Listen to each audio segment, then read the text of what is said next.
आज जब मैं प्रार्थना में था, आज रात 2:30 बजे मैं प्रेयर कर रहा था, रात 2:30 बजे का टाइम था। पवित्र आत्मा ने मुझसे बात की कि बेटा चर्च को यह बात सिखा कि क्यों गरीब हैं वो, क्यों स्ट्रगल कर रहे हैं, क्योंकि उनका परमेश्वर के साथ प्रेम नहीं है। हम प्रार्थनाएं बड़ी बड़ी करवाते हैं, लिस्ट बड़ी बड़ी परमेश्वर को देते हैं, लेकिन परमेश्वर के काम के लिए आगे बढ़ने के लिए तैयार नहीं होते हैं। हमारा टेंट फटा हुआ है, हमारे मैट फटे हुए हैं, हमारा साउंड सिस्टम खराब हो गया है, हमारे चर्च में गरीब लोग आते हैं, विधवाएं आती है, किसको चिंता है? परमेश्वर कहता है तुम लोग अपने अपने घर को चले जाते हो और मेरा घर वीरान पड़ा हुआ है। जब हम परमेश्वर की तरफ ध्यान देंगे तो परमेश्वर हमारी तरफ ध्यान देगा। बाइबल में लिखा अय्यूब वफादार था, अय्यूब ऑनेस्ट था, और परमेश्वर ने अय्यूब को दुगनी बरकत दी और हर चीज से आशीषित किया। बोले हालेलुया, बोले हालेलुया। इस चर्च में मैंने लोगों को देखा झोंपड़ियों से महल बनते हुए। इस चर्च में मैंने लोगों को देखा साइकिल पे, गाड़ियों पे आते हुए। इस चर्च में मैंने लोगों को देखा घिसर घिसर के आते थे, परमेश्वर ने उनको ब्लेस किया, हीलिंग दी, चंगाई दी। इस चर्च में मैंने लोगों को देखा जिनको अपना लाइफस्टाइल भी नहीं पता था, परमेश्वर ने उनकी जिंदगियों को बदला और आज लोग परमेश्वर के साथ वफादार हैं और परमेश्वर उनके साथ वफादार हैं। लेकिन बहुत सारे ऐसे लोग हैं जो परमेश्वर के साथ वफादार नहीं है। पैसे का दशमांश छोड़ो, वो तो परमेश्वर की बंदगी का, उसकी आराधना का भी दशमांश खा जाते हैं और फिर हम कहते हैं प्रार्थना से कुछ फर्क नहीं पड़ा। परमेश्वर वफादारी चाहता है, हमारा परमेश्वर भला है। एक व्यक्ति था, बहुत गरीब था। क्या आप मेरी बात सुन रहे हैं? क्या आपको आशीष मिल रही है? ये एक ऐसा चर्च है चमकौर साहब में जहां पर वचन पूरा किया जाता है। सिर्फ प्रार्थना करके मैं आपको भगाऊंगा नहीं। आप इतना पैसा खर्च के, इतना किराया और इतना टाइम लगा कर आए, अगर आप कुछ सीख के नहीं जाएंगे तो आपको ब्लेसिंग नहीं मिलेगी। यह वचन ही आपके साथ जाएगा।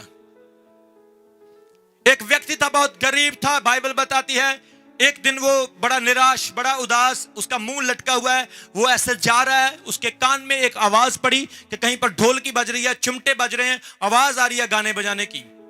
उसने जब देखा कि एक आवाज आ रही है, वो थोड़ा उसके पास गया और उसने अंदर जाके देखा एक छोटी सी जगह पर चर्च लगा हुआ है, एक छोटी सी जगह पर बंदगी लगी हुई है और वहां पर पास्टर जी प्रचार कर रहे हैं। और पास्टर जब प्रचार कर रहे हैं, पास्टर ने प्रचार सुनाया कि एक औरत थी जिसकी जेब में सिर्फ 2 दंबड़ियां थी और उसके पास कुछ नहीं था। बहुत सारे लोगों ने, किसी ने 10,000 डाला, किसी ने 50,000 डाला, किसी ने लाख डाला। एक एग्जाम्पल दे रहा हूं, किसी ने लाख डाला, बहुत बहुत डाले, लेकिन उसके पास जितने थे उसने सारे के सारे निकाल दिए। और प्रभु यीशु मसीह ने कहा इस औरत ने सबसे ज्यादा डाला। बहुत सारे लोग वहां पर सोचते होंगे, अरे मैंने तो 50 भी डाल दिया, मैंने तो 1 लाख भी डाल दिया, मुझे तो यीशु ने यह नहीं कहा कि इसने बहुत डाला, लेकिन इसने 2 दंबड़ियां, 2 ठियानियां डाल दी और प्रभु इसको ज्यादा बोल रहा है। और प्रभु ने कहा बेटा तुम लोगों ने जितना भी डाला अपने से कुछ रख के डाला, इसने तो जो कुछ था सब कुछ ही डाल दिया है। इस व्यक्ति ने जब वचन सुना, लास्ट में प्रार्थना हुई, प्रार्थना के बाद चंदा इकट्ठा हुआ। इसने क्या किया, प्रार्थना से पहले जब चंदा इकट्ठा हुआ, इसके पास 2 रुपये थे, वो किराए के लिए थे कि इसने वापस अपने घर जाना था। इसने 2 के 2 ही निकाल के डाल दिए। अब सब लोग अपने अपने घर चले गए, अपने अपने काम पे चले गए। ये बेचारा वहां पे अकेला रह गया। शाम पड़ गई, कहीं बस पर भी नहीं चढ़ सका क्योंकि किराया नहीं है, बिजनेस नहीं है, काम नहीं है, धंधा नहीं है। 2 रुपये थे वो भी दे दिए, अब क्या करे, कहां जाए। शाम पड़ गई, लेट नाइट तक भूखा, सूखे पेट, बिना पानी वहां पर खड़ा हुआ है। और क्या हुआ, एक आदमी ने इसे देखा कि ये बहुत देर से यहां खड़ा हुआ है। वो उसके पास है और बोला भाई साहब मैं देख रहा हूं आप बहुत देर से यहां पर खड़े हुए, क्या प्रॉब्लम है आपको, आप क्यों यहां पर खड़े हैं, इतनी बस आई आप क्यों नहीं चढ़े।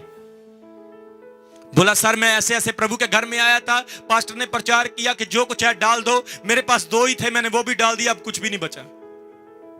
उसने बोला भाई साहब आप काम क्या करते हो। सर कुछ काम नहीं करता हूं, काम ढूंढ रहा है, कोई धंधा नहीं है, बच्चे हैं घर में, गरीबी है, बुरे हाल है। उसने बोला बेटा चल फिर मेरे साथ, आज रात मैं तुझे यहीं पर रखता हूं। और जहां पर वो व्यक्ति उसे लेकर गया, वो एक बहुत बड़ी जहाज की फैक्ट्री में काम करता था, जहां पर जहाज के पार्ट्स बनते थे। और उसने उसको कहा देख आज मैं तुझे यहां पर एक बहुत अच्छी नौकरी पर लगवाने के लिए जा रहा हूं।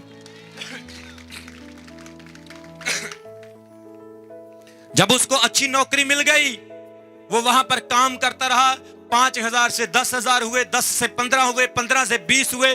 परमेश्वर उसको ब्लेस करता गया। और सबसे पॉजिटिव चीज कि जिस फैक्ट्री में वो काम करता था वहां पे चर्च साथ में था। हर संडे वो चर्च भी आता था, प्रभु का धन्यवाद भी करता था और साथ साथ में वो वहां पर काम भी करता रहा। एक दिन आया, 2 साल गुजरे, 5 साल गुजरे, 10 साल गुजरे।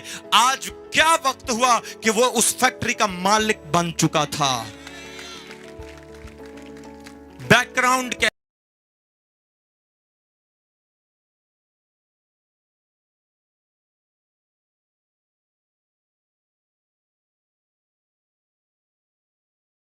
आज पास्टर, बहुत बड़े बड़े पास्टर आप देखोगे जिनके पास करोड़ों रुपए होते हैं, फटाफट से करोड़ों रुपए लगा देते हैं। टेंट ले लिया, साउंड ले लिया, टीवी पे लगा दिया, यहां पे लगा दिया, वहां पे लगा दिया, मशहूर हो जाते, बड़े पास्टर बन जाते। प्रभु उनको आशीष दे। लेकिन मेरे फादर के पास कुछ नहीं था जब उन्होंने सेवकाई शुरू की। एक टूटा सा स्कूटर, छोटे छोटे टायरों वाला, जो वो भी डिस्को डांस करके चलता था और पता नहीं कहां पे रुक जाना है, कहां पे नहीं, कोई भरोसा नहीं उसका। ऐसे उन्होंने मिनिस्ट्री की।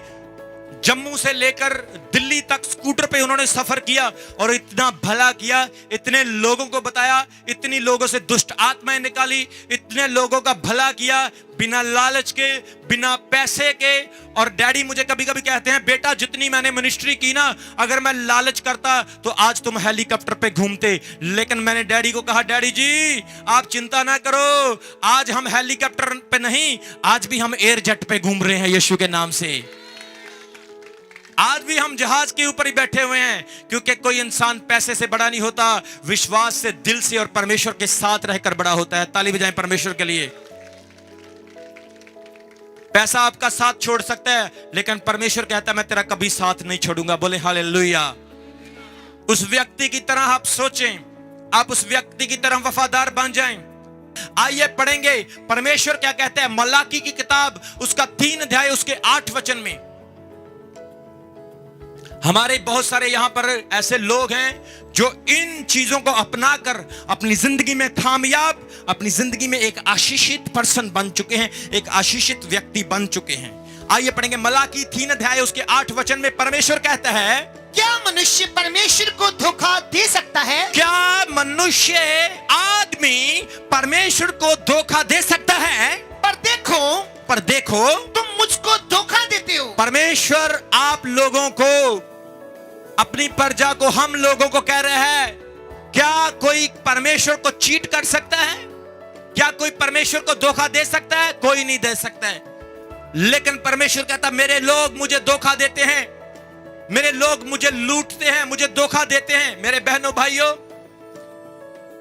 हम परमेश्वर के वचन पर जब खरे उतरेंगे तो परमेश्वर अपने वादों पर खरा उतरेगा। आमीन। बाइबल में लिखा है, क्या कोई परमेश्वर को लूट सकता है, धोखा दे सकता है? तूने मुझे धोखा दिया। आगे पढ़ेंगे। और तो भी मुझसे पूछते हो, हमने किस बात में तुझे लूटा है? किस बात में? फिर वो कहता, ऊपर से लूटते हैं और ऊपर से ये पूछते हैं कि हमने किस बात में तुम्हें लूटा है। आगे पढ़ेंगे। दशमांशों और उठाने की भेंटों में। बोल रहा है परमेश्वर, कह रहा है तुम मुझे दशमांश नहीं देते हो, तुम मुझे भेंट नहीं देते हो। मेरे बहनों भाइयों, आज हमारे घर में गरीबी क्यों है? डॉक्टर को 5,000 दे देते हैं, 10,000 दे देते हैं, कोई अकाउंट नहीं, कोई हिसाब किताब नहीं, लेकिन परमेश्वर को लूटते हैं। कोर्ट कचहरियों में दे देते हैं, परमेश्वर को लूटते हैं। किसी ने हमें लूट लिया, किसी ने हमारा बटुआ चुरा लिया, वहां पे शांति मिलती है, उसके साथ झगड़ा लड़ाई नहीं करते, लेकिन परमेश्वर को 10 रुपए देते हुए भी सोचते हैं कि दिन है कि नहीं है। इसीलिए परमेश्वर कहता है कि तुम मुझे लूटते हो, लेकिन जब आप परमेश्वर के लिए ऑनेस्ट हो जाएंगे तो परमेश्वर आपको ब्लेस करेगा और आसमान की खिड़कियां आपके लिए खुलना शुरू हो जाएगी। बोले आमीन।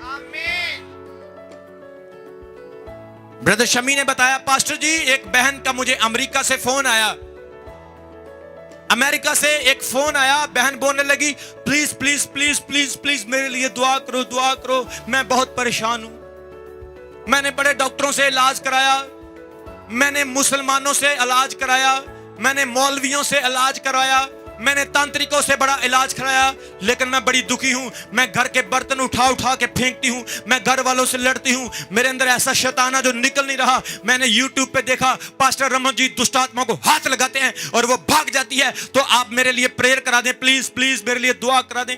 मैंने उस मुसलमान मौलवी को 20,000 दिए, उस तांत्रिक को मैंने 30,000 दिए।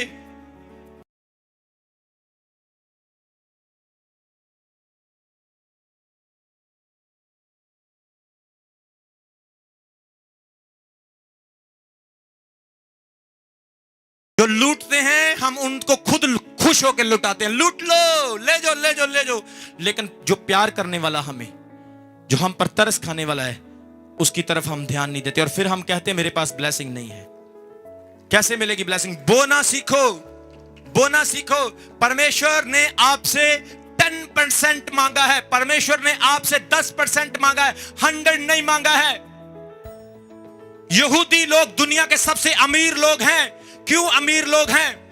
क्रिश्चियन लोग दुनिया के सबसे अमीर लोग हैं। क्यों लोग वो अमीर हैं? क्योंकि जब बच्चा पैदा होता है तो वो अपने बच्चे को सिखाना शुरू कर देते हैं कि बेटा देख, जब तू कमाई करेगा, जब तू 5 पैसे भी घर में लेके आएगा तो परमेश्वर का हिस्सा एक साइड पे निकाल देना। तो परमेश्वर ने उनको ब्लेस किया और पूरी दुनिया में ऊंचा उठाया है। हम कहते हैं मैं तो 50,000 कमाता हूं, बनता ही कुछ नहीं है। परमेश्वर कहता है मैं तेरे रखने के लिए भी जगह नहीं छोड़ूंगा। यह परमेश्वर का वादा है। हम परमेश्वर के लिए वफादार बने तो परमेश्वर हमारे लिए वफादार बनेगा। वफादारी क्या है? अगर मैं 100 रुपया कमाता हूं, मैं 10 रुपये परमेश्वर के लिए, उसके काम के लिए दूंगा। मैं 20 रुपए कमाता हूं, अगर मैं 200 कमाता हूं 20 रखूंगा। अगर 1000 कमाता हूं 100 रखूंगा। अगर 10,000 कमाता हूं तो 1000 रखूंगा। अगर लाख कमाता हूं तो 10,000 रखूंगा, 10,000 रखूंगा। अगर करोड़ कमाता हूं 1 लाख रखूंगा। अगर 1 मिलियन कमाता हूं तो मुझे आगे काउंटिंग नहीं आती है। परमेश्वर के लिए ताली बजाएं जोर से।